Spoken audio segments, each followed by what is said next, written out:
E bom, agora a gente vai falar sobre microbiologia dos produtos cárneos, ok? Deixa eu compartilhar com vocês.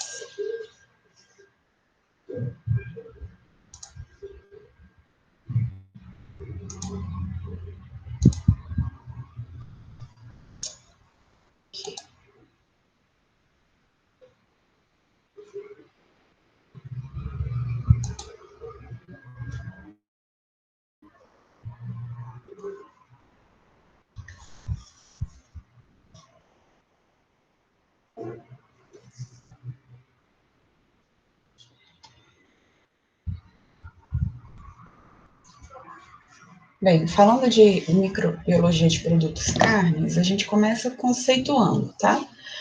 Primeiramente, o conceito de carne, ele depende muito do ponto de vista. Carne pode ser entendido como músculo, tá? Pode ser entendido como todos os tecidos comestíveis de animais de açougue, englobando músculos com ou sem base óssea, gorduras e vísceras, podendo os mesmos ser in natura ou processados. Existe a classificação de carnes vermelhas, que são as carnes bovina, búfalo, ovinos, caprinos, suínos, equinos e coelhos, e as carnes brancas, que são carnes de aves e peixes. De acordo com a RISPOA, que é o Regulamento de Inspeção Industrial e Sanitária de Produtos de Origem Animal, carne de açougue são as mesmas musculares maturadas e demais tecidos que as acompanham, incluindo ou não a base óssea correspondente, procedentes de animais abatidos sob inspeção veterinária, tá? Bem, como acontece a contaminação da carne, né? Os diversos contaminantes da carne, eles chegam a ela por duas formas, pela forma endógena ou pela forma exógena. Então, ela pode chegar pela infecção do animal vivo, quando o animal está doente, ou pela invasão pós-mortem, que é a contaminação exógena. Ambas são prejudiciais, mas as alterações por contaminações exógenas são mais frequentes e não raras acarretam em graves enfermidades aos consumidores. As características intrínsecas da carne, como elevada atividade de água, pH próximo à neutralidade, elevado teor de nutrientes, torna a carne um alimento altamente suscetível ao crescimento de micro-organismos. Os mais comuns são de micro-organismos que causam deterioração. E eles são classificados de acordo com a atmosfera que envolve os produtos, podendo ser causados por bactérias, bolores ou leveduras, tá? Então, agora, de agora em diante, a gente vai falar sobre deterioração de produtos carnes. E mais para frente, ao longo da nossa disciplina, a gente vai falar dos micro-organismos que causam doenças a partir de produtos carnes, ok? Bem, falando em deterioração de carnes e derivados, a gente tem que lembrar que as carnes têm uma composição química que favorece o crescimento de micro-organismos, que tem as características intrínsecas dos próprios alimentos que favorecem o crescimento de micro-organismos, que a deterioração também é influenciada pelas condições de abate do animal e pela atmosfera que envolve o produto e a temperatura, que acaba sendo uma forma de controlar a deterioração das carnes e derivados.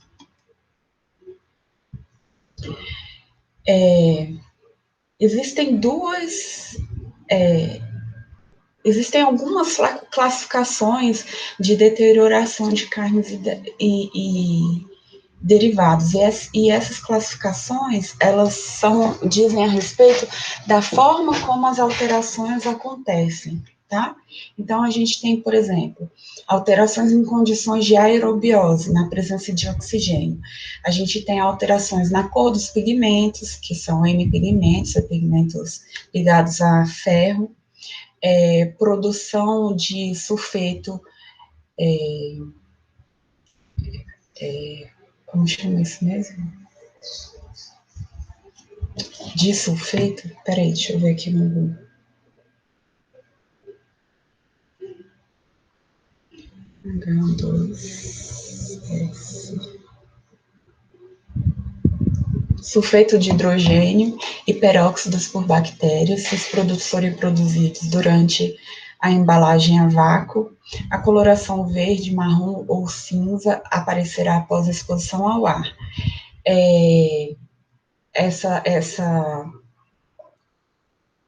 Esse fenômeno de aparecimento da coloração verde, ele acontece em função de lactobacillus viridines denses e bactérias que produzem peróxido de hidrogênio. Pode acontecer ainda rancificação, então alguns micro-organismos podem causar lipólise ou acelerar a oxidação de gorduras. A maior parte da rancificação, como a gente falou, não é por ação microbiana, mas existem algumas bactérias que causam a rancificação, como as pseudomonas, bacilos, alguns bolores e leveduras, tá? Na rancificação são formados aldeídos e ácidos que produzem sabor e odor estranho na carne. Ainda em aerobiose, pode ter uma deterioração com formação de uma limosidade superficial. A temperatura de armazenamento e a quantidade de água disponível determinam qual micro-organismo vão crescer. Então, podem se desenvolver as pseudomonas, se forem alimentos com alta atividade de água em temperatura de refrigeração, ou se forem alimentos com uma grande quantidade de sal, baixa atividade de água, podem se desenvolver bolores. Em salsichas e linguiças, por exemplo, se desenvolvem micrococos e leveduras. Limosidade superficial é quando a gente tem, deixa eu ver, eu pus uma foto aqui, mais ou menos isso aqui. Essa foto tem a gente vê o desenvolvimento da coloração verde, mas a gente também vê uma formação de um brilho, como se fosse uma umidade por cima da carne, da superfície da carne. Esse fenômeno de limosidade superficial que eu estou falando. Com certeza vocês já viram. Acontece muito em frango. Eu pus uma foto aqui de um frango também. Aqui não está tão bom para ver, mas se vocês verem, ele fica brilhoso, sim. Eu acredito que vocês já tenham visto, sim. Bem, existem ainda alterações em condições de aerobiose, como eu falei, alterações nos pigmentos da carne, que são os hemipigmentos. Os pigmentos que são presentes na carne são constituídos de hemoglobina, que é o pigmento que a gente tem no sangue, e mioglobina, que é o pigmento do músculo. Que reação é essa que acontece nos pigmentos do músculo, né? Nos hemipigmentos. A mioglobina, ela tem uma cor vermelha púrpura. Na presença de oxigênio, quando ela sofre oxigenação, essa mioglobina, ela oxida e se transforma em oximioglobina, que tem uma coloração vermelho vivo. A oximioglobina sofre oxigenação, perde elétrons e forma metamioglobina, que tem uma coloração marrom. Então, a gente vê aqui, ó, que a gente tem, na presença de oxigênio, a formação de oximioglobina, que é o vermelho vivo, e depois metamioglobina, que é essa coloração marrom. Essa coloração marrom, ela pode diminuir a aceitação da carne, né? Mas não quer dizer que essa carne não esteja própria para consumo. Inclusive, nas carnes embaladas a vácuo, como não tem a presença de oxigênio, né? Essa carne já já foi oxidado ou não é mais oxidado, não tem mais a ação do oxigênio, não tem como para onde perder elétrons, a gente vê que a carne tende a ficar mais marrom quando a gente tem uma carne embalada a vácuo, mas isso não significa que a carne está ruim ou imprópria para consumo, tá? Pode acontecer ainda a produção de sulfeto de enxofre e peróxido por bactérias, se esses produtos forem produzidos durante a embalagem a vácuo, que então a gente tem o desenvolvimento de uma coloração verde, marrom ou cinza, que vai aparecer depois da exposição desse produto ao ar, tá? Então pode acontecer também. Aqui a gente vê um exemplo, ó, a oximioglobina da carne bem vermelha, a metamioglobina, que é a carne mais amarronzada, e desoximioglobina. O que é a desoximioglobina mesmo, Jesus? Deixa eu voltar aqui.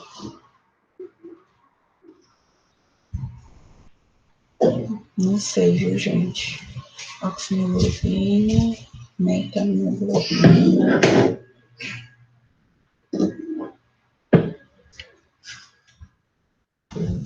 Não sei, gente, o que é essa desoximioglobina.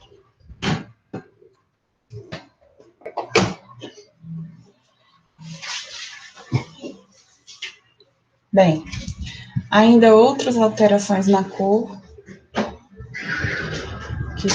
que acontecem em função de bactérias produtoras de pigmentos. A gente tem, por exemplo, a serrátia, que é um pigmento vermelho, que quando surgem pontos vermelhinhos na carne,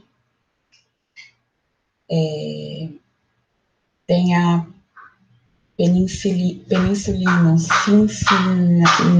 cincínia, que pode causar uma cor azul na superfície. Existem leveduras produtoras de pigmento que podem provocar um aparecimento de cores branco, creme, rosa ou marrom na carne. Existem bolores que podem causar pontos brancos, como Sporotrichum carnis e verdes, como o penicillinum. Deixa eu ver qual é o nome dessa espécie aqui direito, gente. Penicillinum Vem cá. Daí dá. Sim. Não fazer bagunça. Sim. Assim vai eu chamando. Sim. Pseudomonas, tá, gente? Não.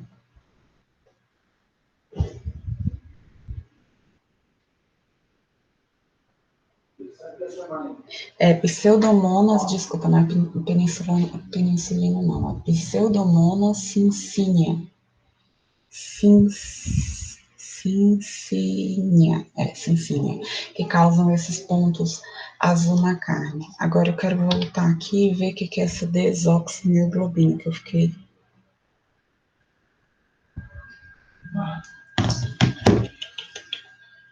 Peraí. Ai, deu 14 minutos. Ótimo. Eu vou pesquisar a desoximioglobina e volto com essa informação para vocês no próximo vídeo, tá bom? Um beijo, até daqui a pouco.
Analisando ele assim, está solto, né? Porque quando ele fala do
oxigenação, então aqui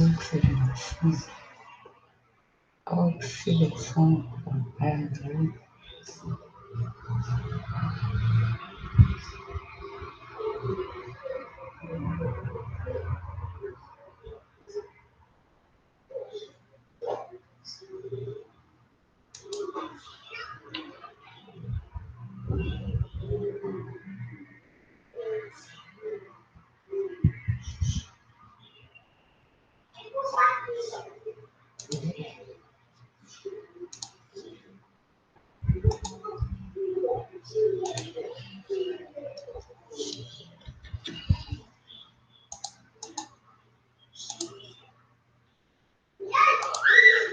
da Júlia.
viajando.